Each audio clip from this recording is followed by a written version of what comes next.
너무나도 유명한 이 요셉의 이야기는 우리가 많이 접하고 또 많이 들어왔고 많이 읽어봤기 때문에 우리의 귀에 또 우리의 기억에 많이 남아 있습니다. 그의 인생이 정말 드라마 같기 때문에 더 우리의 기억에 남는 것은 아닌가 생각하게 됩니다. 그의 인생을 이 그래프로 그려보면 한순간에 저 바닥으로 내리닿습니다. 그리고 어느 순간이 되었을 때는 또 정말 이럴 수 있을까 싶을 정도로 갑자기 상승 곡선을 그리게 됩니다. 형제에게 팔려 노예가 되어 타양살이를 하고 있었는데, 노예살이를 하고 있었는데 어느 날 총리가 됩니다. 우리는 이러한 모습을 인생 역전이라는 말을 쓰며 표현하기도 합니다. 어쩌면 우리가 요셉의 이야기에 집중하는 이유는 이 인생 역전이라는 것이 나에게도 있기를 바라는 마음에, 혹 그런 사건들이, 그러한 순간들이 나에게도 있기를 바라는 마음에 이 요셉에게 집중하는 것은 아닌가 생각하게도 됩니다. 그러나 우리가 이 요셉에게 진짜 집중을 해야 하는 이유는 이 인생 역전이라는 그 결과물 때문이 아닙니다. 오히려 그의 삶에서 순간순간 하나님과 어떤 관계를 맺었는가, 또한 순간순간 그에게 주어진 삶을 그가 어떻게 살아냈는가가 사실 하나님께서 우리에게 이 요셉 이야기를 통하여서, 요셉을 통하여서 분명히 깨닫기를 바라시는 것일 겁니다. 현재 이 땅에서 하나님과의 관계가 어떠한가, 또 나는 어떻게 살아야 하는가. 우리는 하나님께 종종 이렇게 물을 때가 있습니다. 하나님, 이 어려운 이 땅에서 어떻게 살아야 합니까? 도대체 어떻게 살라는 것입니까? 오늘 하나님은 우리 읽은 이 말씀을 통해서 요셉을 자세히 보아라, 이렇게 말씀하실 겁니다. 요셉을 자세히 보아라. 우리 이 말씀을 가지고 두 가지로 정리해서 말씀을 전합니다. 첫 번째, 하나님이 함께 하신 삶입니다. 하나님이 함께 하신 삶입니다. 요셉은 지금 애굽에 있습니다. 아버지와 형제들이 살고 있는 가나안 땅을 떠나 그는 먼 타지 애굽 땅에 와 있습니다. 그는 어떤 공부를 하기 위해서 유학을 온 것도 아니고 이주하고 이사한 그러한 모습, 삶의 장소를 바꾼 그런 것도 아닙니다. 비참하게도 형제들에게 배신을 당했고 물건과 같은 취급을 당하며 노예로 팔렸고, 또한 그 결과 지금도 노예로 살아가고 있습니다. 그나마 다행으로 보이는 것은 이 요셉이 참 높은 사람의 집에 들어가게 되었다는 것입니다. 요즘으로 보면 그래도 높은 사람, 고위 공무직에 있는 사람들, 또는 대기업에 있는 어떤 총수의 집, 뭐 이런 집에 들어가서 일을 하게 됐으니 그나마 다행인 것이 아닌가라고 생각할 수 있겠지만, 그러나 이 요셉의 삶은 정말 비참합니다. 우리 1절 말씀에서 보면 이스마엘 사람의 손에서 보디발이 이 요셉을 삽니다. 이 샀다라는 표현은 아까도 표현했지만 물건이나 짐승과 같은 이런 존재라는 것을 의미합니다. 지금 짐승 취급을 당하고 있습니다. 물론 그는 이 보디발의 집에서 매우 뛰어난, 그리고 성실하고 매우 똑똑한 그의 삶을 최선을 다해 살아 인정을 받게 되었습니다. 보디발에게 그의 집안 재산의 거의 모든 것을 다 맡아 그것을 책임지는 사람의 위치까지 이르렀지요. 그러나 여전히 그는 히브리 노예일 뿐입니다. 우리 그것을 알 수 있는 것이 6절 말씀에서 이 보디발이 요셉의 손에 모든 것을 다 맡기는데, 그러나 자기가 먹는 음식만큼은 건드리지 못하게 합니다. 이것은 신뢰상의 이유였을 수 있습니다. 혹시나 음식에 어떤 독 또는 잘못된 것을 먹일 수 있기 때문에, 또는 종교적인 이유였을 수 있습니다. 히브리인이 부정하다라는 이유로 자신의 상의 음식을 건드리지 못하게 한 이유겠죠. 이 이유든 저 이유든 요셉은 여전히 노예라는 것입니다. 완전히 형제로, 완전히 자신의 동료로 인정받은 그 상태가 아니라 여전히 거리감 있는 노예입니다. 이런 상황 중에서 요셉은 어떻게 살아남은 걸까요? 말씀에서 기록하고 있진 않은데, 제가 요셉이 되어서 많은 생각을 좀 해봤습니다. 그런데 제가 만약에 요셉이었다면 매일 울고 있었을 것 같습니다. 제가 이제 군대에서, 물론 이제 그건 노예 삶은 아니지만, 군대에서 제가 화장실에서 몰래 초코파이를 이렇게 뜯어먹고 있는 저의 모습을 딱 제가 이제 한 거죠. 눈물이 납니다. 왜 그렇게 눈물이 나는지, 그 저의 삶의 나의 목표 또는 나의 삶의 방향과 같다라는 생각하지 못하니 억울하기도 하고 힘들기도 하고, 요셉의 삶은 더 그러했겠죠. 그가 태어나면서부터 보고 자랐던 형제들에게 배신을 당했고, 사랑하는 아버지로부터 떨어졌으며, 그가 누릴 수 있는 것은 아무것도 없습니다. 근데 오늘 읽은 이 말씀에 보면 요셉이 살아남을 수 있었던 이유가 이곳에 분명하게 기록되어 있습니다.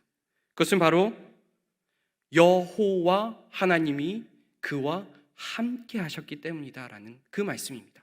우리 2절 말씀을 봅니다. 여호와께서 요셉과 함께 하심으로 그가 형통한 자가 되어 그의 주인 애굽 사람의 집에 있으니, 하나님의 말씀은 요셉이 성실해서 살아남았다라고 먼저 말하고 있지 않습니다. 요셉이 어떤 말을 굉장히 잘했고 사람과의 관계를 매우 잘 맺었으며, 또한 그의 용모가 매우 빼어나 매혹적이어서 그가 사람들 틈에서 잘 살았다라고 말하고 있지 않습니다. 단 한 가지의 너무나도 중요한 이유를 이곳에서 말하고 있는데, 그것은 바로 여호와께서 요셉과 함께 하시기 때문입니다. 이 말은 다르게 표현을 해보면 요셉에게 있어서 여호와가 전부시다라는 의미가 됩니다. 왜냐하면 지금 요셉에게는 그의 것은 사실 전혀 없는 상태이기 때문입니다. 우리 성경, 특히나 이제 구약 성경과 창세기의 말씀을 이제 많이 분석하고 보면 여러 많은 주제들이 있는데, 그 중에서도 사람을 평가하는 주제 중에 한 가지가 바로 소유입니다. 어떤 사람이 어떤 땅을 소유했는가, 또 어떤 아내들을 소유했는가, 또 어떤 자녀들, 어떤 재산들이 그에게 있는가가 그 사람을 표현하는데 매우 중요한 조건이 됩니다. 또한 그 사람을 표현한 조건은 그 사람을 평가하는 조건까지로도 발전하게 됩니다. 이 사람은 이렇게 훌륭한 사람이야, 이렇게 복받은 사람이야, 이렇게 많은 소유물이 있기에 이 사람은 그의 신에게 복받은 사람일 거야.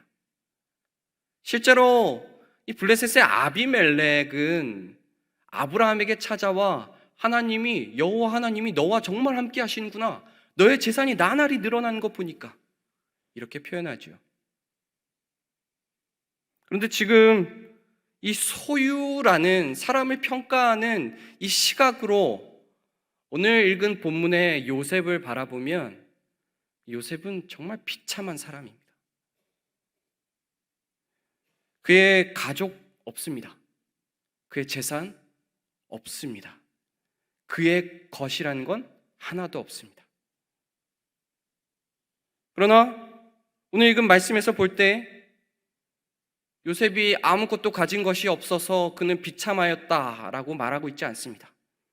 그에게 있어서 그를 평가하는 조건은 그 소유가 아니었기 때문입니다. 소유의 개념으로 말하면 세상에서 말하는 가족과 재산 아무것도 없지만 그는 너무나도 위대한 것을 가지고 있었습니다.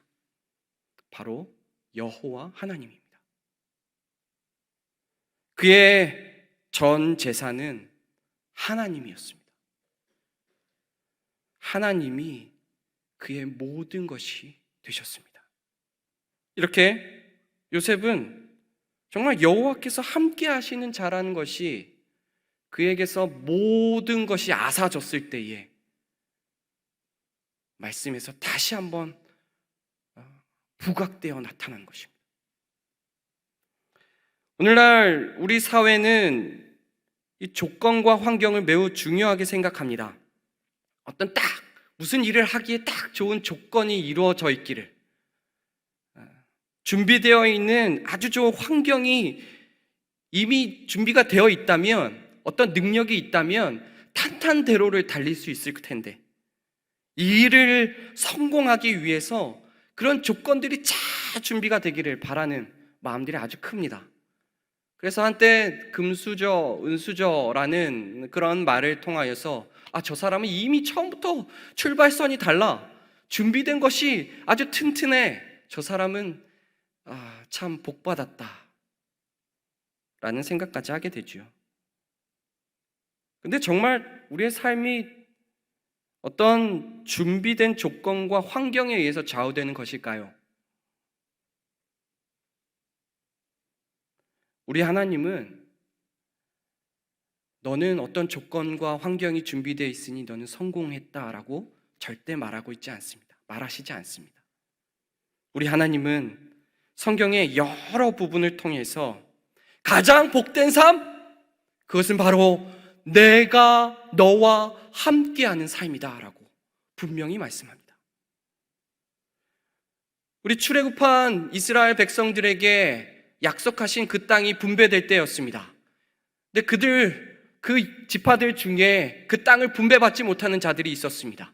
바로 제사장들이 그러했고 레위인들이 그러했습니다. 그들에게는 최소한의 삶의 공간만 주어졌을 뿐이지 그들에게 많은 재산들 주어지지 못했습니다. 그러나 하나님은 분명히 그들에게 이렇게 말합니다. 너희들의 기업은, 너희들의 상급은 바로 나다. 제사장과 레위인들은 땅을 바라보며 사는 자들이 아니었습니다. 재산을 바라보며 사는 사람들이 아니고, 어떤 조건과 환경을 바라보는 것이 아니고 하나님을 바라보며 사는 사람들이었습니다. 그러한 모습은 아브라함에게도 나타나고 이삭에게도 나타나고 야곱에게도 나타납니다. 물론 그들에게 땅이 주어진 것은 분명히 맞으나 그들이 땅을 쫓았던 것이 아닙니다. 그들은 하나님을 쫓았고 그 결과 땅이 주어진 것입니다. 오늘 읽은 이 본문의 요셉 또한 그렇습니다. 그는 강제적으로 모든 것을 잃었습니다. 소유물이 아예 없는 인생이 되어버렸습니다. 그러나 그는 세상 그 어떤 것과도 견줄 수도, 비교조차 할 수도 없는 여호와 하나님을 모시고 있는 자입니다. 여호와 하나님과 함께하고 있는 자입니다. 여호와 하나님이 함께 하시는 인생에는 놀라운 일들이 일어납니다. 우리 예수님께서 이런 말씀을 하셨죠. 그 사람 마음에 있는 것이 밖으로 나온다. 이런 원리가 있는데, 돈이 어떤 사람의 최고의 우선순위이며 그리고 그 사람의 전부가 된다면 그 사람은 삶에서 그것이 나타납니다. 돈을 드러내려고 하든 돈을 어떻게든 모으려고 하든 그의 삶에 나타나게 됩니다. 어떠한 배지나 어떠한 자리가 중요한 사람에게는 그것을 위한 삶으로 그 삶이 드러나게 됩니다. 그런데 여호와 하나님이 그 인생에 가득한 인생은 그의 인생에서 여호와 하나님이 드러나게 되는 것입니다. 우리 3절 말씀입니다.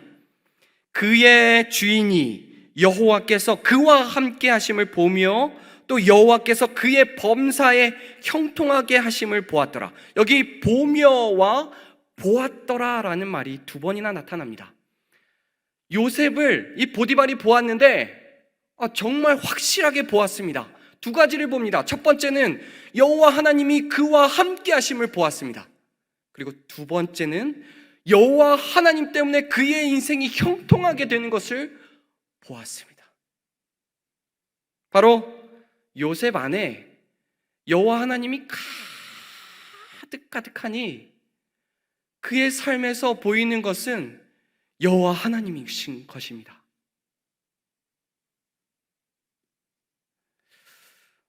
우리는 요셉을 생각하면 후에 잘된 일을 많이 생각합니다. 후에 인생이 완전히 역전되어서 어마어마한 성장을 이룬 사람. 그러나 하나님은 그냥 그 자리에 세우신 것이 아닙니다. 과정이 너무나도 중요했습니다. 그 삶의 그 자리가 이 땅에서 살아가는 삶의 행위 하나하나가 하나님께는 너무나도 중요했습니다. 요셉, 그는 정말 어려웠다. 그는 정말 비참했고 아무것도 없었으며 그는 엄청난 유혹들을 받았고 억울함과 좌절 속에서 그는 살았다. 그러나 내가 요셉과 함께했다. 그는 나와 함께 그 길을 걸었다. 성도 여러분, 하나님이 함께 하심이 가장 큰 복임을 믿습니다. 성경에서 말하는 복 중의 복은 제가 지난번에 설교할 때도 말씀드렸는데 임마누엘입니다. 건강의 복, 재물의 복, 사람과의 관계의 복, 많은 복들이 있겠지만 하나님이 함께 하시는 복이 그 어떤 복과도 견줄 수 없는 최고의 복입니다. 우리 예수님은 임마누엘로 오셨고 승천하시기 전에 세상 끝날까지 내가 너희와 항상 함께 하겠다라고 하시는 임마누엘의 복을 선포하십니다. 여호와 하나님과 함께함이 우리의 삶이 되기를 소망합니다. 정말 비참한 인생일 수 있습니다. 눈만 감으면 눈물 나고요. 저처럼 화장실만 가면 눈물이 났을 수 있습니다. 그러나 하나님이 함께 하시면 그의 인생 참으로 복된 인생입니다. 그것을 꼭 기억하시고 하나님을 꼭 붙드는 저와 여러분, 우리 모두가 되기를 소망하고 축원합니다. 아멘. 두 번째로, 하나님을 신뢰하는 삶입니다. 하나님을 신뢰하는 삶입니다. 이 창세기에는 족장들의 이야기로 가득합니다. 아담, 노아, 아브라함, 이삭, 야곱 등 그들의 어떤 족보의 이야기들로 사실 이 창세기가 가득 차 있습니다. 사실 오늘 읽은 이 요셉의 부분도 이 야곱이라고 하는 족장의 일부분으로 등장하는 것입니다. 이 요셉이 따로 독립한 사람처럼 보이지만 사실 야곱이 더 큽니다. 이 야곱의 인생 가운데 요셉이라는 인생이 있습니다. 사실 요셉만 있는 것이 아니라 야곱의 12명의 아들들의 인생이 이 야곱의 인생 가운데 담겨 있습니다. 특별히 5명의 인생이 특별하게 다뤄지는데 르우벤과 시므온과 레위와 유다와 마지막으로 요셉이 그렇습니다. 이 아들들을 통해서 우리가 알 수 있는 것이 있습니다. 그것은 바로 요셉 정말 대단한 사람이었구나라는 것입니다.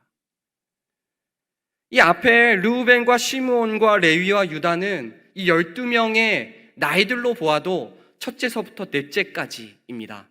요셉은 11째죠.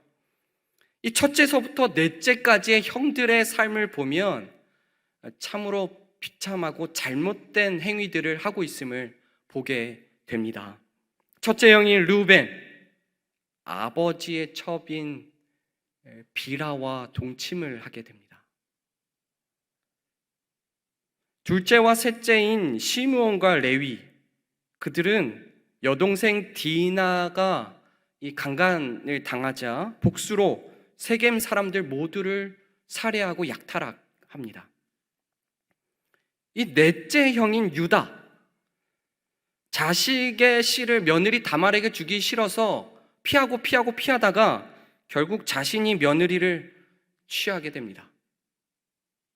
바로 이 첫째서부터 넷째까지 어찌 보면 그 가정을 이끌어 가야 했었던 그 사람임에도 불구하고 그들은 참 잘못된 삶을 살아가게 됩니다.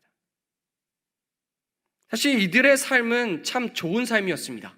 아버지와 형제들이 그들 가까이에 있었고, 그들은 언제든 보호받을 수 있었고, 그들의 가정이 있었고, 그들의 재산이 있었던 상황이었습니다.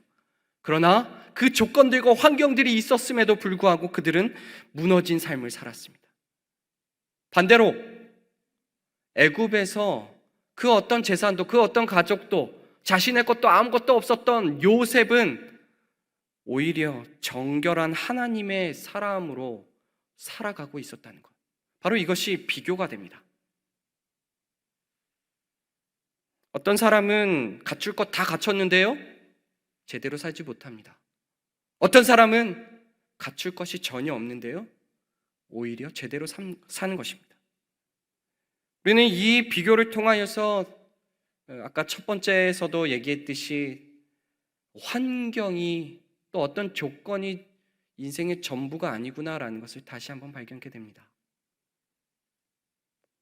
우리 다음으로 이 요셉의 삶을 또 비교를 하자면, 요셉은 창세기에서 하나님의 인도하심을 받은 것이 분명한데, 그런데 많은 그 선조들의 모습과 다른 삶이 펼쳐졌습니다.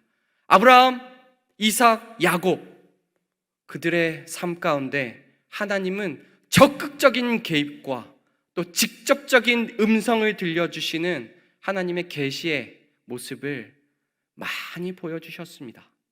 그들이 어떤 길로 가야 하는지, 어떤 삶을 살아야 하는지, 어떤 결정을 해야 하는지 하나님의 직접적인 간섭하심으로 그들의 삶이 정말 하나님께서 이끌어 가시는 삶을 살게 되었다는 거죠.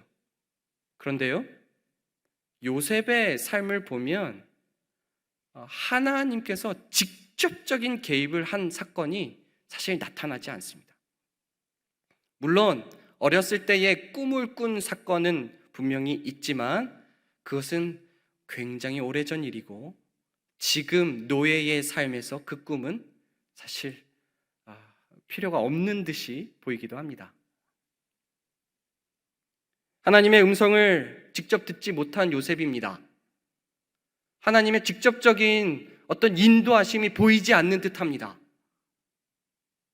그런데요, 요셉은 그러한 절망과 부정적인 상황 가운데서도 하나님을 분명하게 신뢰하고 붙잡고 있습니다. 바로 어떠한 직접적인 것이 나타나지 않음에도 불구하고 참 열악하고 부족한 삶과 환경 가운데서도 하나님을 신뢰하는 것만큼은 절대 흔들리지 않았다는 것입니다.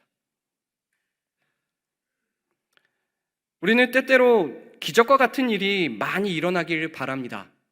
나에게도 이 귀로 직접적인 하나님의 음성이 들리기를 바랍니다. 나에게도 이 눈으로 직접적인 하나님의 계시가 보이기를 바랍니다. 하나님께서 말씀해 주시고, 하나님께서 보여주시고, 들려주시고, 가르쳐 주시면 얼마나 좋겠습니까? 가만히 있어도 준비되고, 가만히 있어도 내 길이 열리게 되고, 가만히 있어도 하나하나 다 정리가 되면 얼마나 좋겠습니까? 그런데 하나님은 요셉을 바라보라고 하십니다. 요셉의 인생을 보면 갖춰진 것 전혀 없고, 준비된 것 전혀 없고, 들리는 것 전혀 없고, 그러나 그가 가졌던 신뢰, 하나님을 꼭 붙드는 신뢰, 그것을 바로 우리 또한 갖기를 하나님 바라시는 것입니다. 성도 여러분, 하나님께서 신실하게 일하심을 하나하나 깨닫게 되기를 소망합니다. 일생의 1분 1초, 그 어느 순간도 하나님의 일하심이 없었던 순간은 단 한순간도 없습니다. 비록 절벽에서 떨어진 듯한 최악의 순간, 비록 지금 내가 일하고 있는 이곳이 내 집이 아니고 내 것이 아님에도 불구하고, 또 노예와 같은 인생을 살아가고 있지만, 비록 금수저 또는 은수저도 아니고 흙수저와 같은 인생이라고 생각 들겠지만, 그러나 여호와 하나님을 꼭 붙드는 것이야 말로 우리에게 가장 복된 일이며 우리가 행해야 하는 일이라는 사실 꼭 기억하기를 바랍니다. 여호와 하나님은 미쁘신 분이십니다. 성실하게 하나님을 신뢰하고 하나님께 붙어있는 자, 하나님께서 채우십니다. 우리 그것을 말씀을 통해서 확인하겠는데요, 5절 말씀입니다. 그가 요셉에게 자기의 집과 그의 모든 소유물을 주관하게 한 때부터 여호와께서 요셉을 위하여 그 애굽 사람의 집에 복을 내리심으로 여호와의 복이 그의 집과 밭에 있는 모든 소유에 미친지라. 사실 요셉은 여호와 하나님을 꼭 붙들고 그에게 주어진 삶을 묵묵히 성실하게 살았던 것밖에 없습니다. 그러나 그가 그렇게 하나님을 붙들고 성실하게 살아갈 때에 하나님께서 그를 통하여서 온전한 복을 내리십니다. 하나님과 함께하는 자, 바로 이 땅에 하나님의 복이 임하게 하는 복의 통로와 같은 역할을 하게 되는 것입니다. 성도 여러분, 내가 있는 곳이 혹 사막과 같습니까? 메마른 땅과 같습니까? 또는 아무리 기경해도 제대로 개선될 것 같지 않은 그러한 땅에 살고 있는 듯합니까? 죽음의 골짜기와 같습니까? 우리 하나님이 함께 하실 때에 우리가 물된 동산이 되고, 그 물된 동산을 통하여서 메마른 땅에 물이 촉촉히 또 적셔지게 될 겁니다. 내 가정이, 내 직장이, 내 사업이, 이 사회와 이 나라가, 또 이 교회가 우리로 인하여서 하나님의 복이 임하게 되는 놀라운 그 지경이 될 것입니다. 성도 여러분, 하나님이 함께 하시는 참 그런 복된 인생이 되기를 소망합니다. 인생이 답답하십니까? 요셉을 보라고 하십니다. 인생이 너무 메말라 있습니까? 요셉을 보십시오. 하나님이 함께 하시는 인생이 되어 하나님의 복이 이 땅에 온전히 임하게 하는 귀한 하나님이 쓰시는 복의 통로가 되시기를 소망하고 축원합니다.